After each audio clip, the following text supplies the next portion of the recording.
In the 1940s and 50s, Jim Crow laws operated as a rigid social grid. Every daily movement, where to sit, where to eat, and where to walk, was strictly governed by a system designed to strip Black Americans of their agency. The lived experience of this racism swung between two extremes: the isolating, systemic silence of segregation and the sudden, terrifying noise of racial violence. For African American artists navigating this reality, a deep dilemma emerged. How do you articulate a desire for freedom when the legal system is built to keep you quiet? Expressing true liberation required abandoning the structured, written-down popular music of the past. These musicians had to invent an entirely new sonic response. That response incubated in the underground jazz clubs of New York City. In these spaces, musicians like Thelonious Monk began leaving the written page behind. They moved away from the highly arranged, danceable big bands of the swing era to develop a cerebral style, defined by lightning-fast, free improvisation. This was bebop. Because the existing language of sheet music was insufficient to capture their reality, artists like Dizzy Gillespie forged a completely new musical vocabulary from scratch. Stepping onto a bandstand and improvising a complex solo was a radical act. It was a public claim to the individual freedom denied to them on the streets. There is a persistent myth that jazz improvisation is just a musician making it up as they go. In reality, it requires immense intellectual rigor, drilling complex harmonic patterns deep into muscle memory until they can be recalled in milliseconds.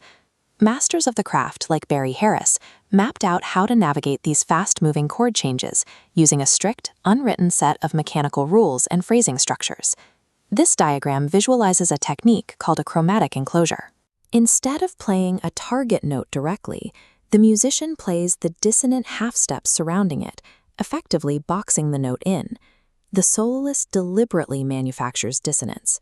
They build suspense right up until the exact moment they release the pressure by striking the target. Superimposing these dense arpeggios and chromatic lines over standard chords allowed musicians to actively subvert and dismantle traditional Western musical rules.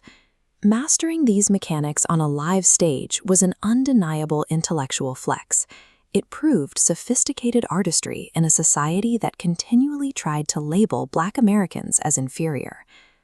By the late 1950s, the tension incubating inside the jazz clubs spilled out onto the national stage as the civil rights movement caught fire.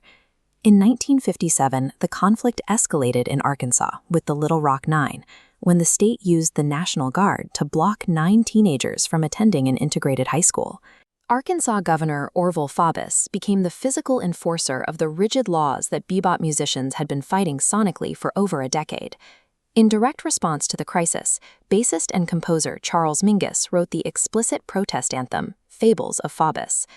Mingus harnessed the chaotic dissonance, angular melodies, and rule-breaking mechanics of jazz to sonically mock and attack the governor.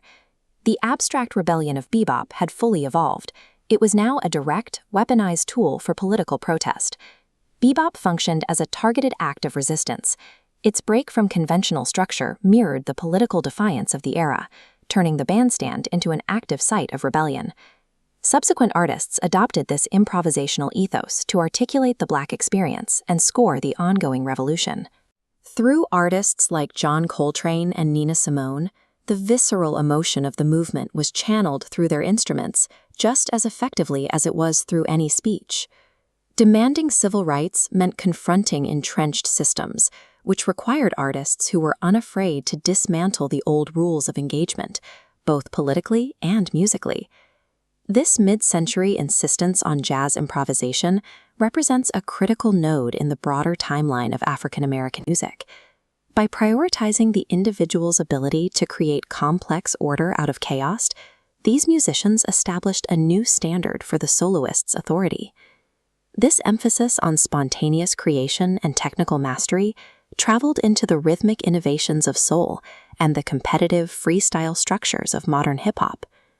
True freedom is never found within the boundaries of an oppressive system. It is achieved by having the courage to invent your own language.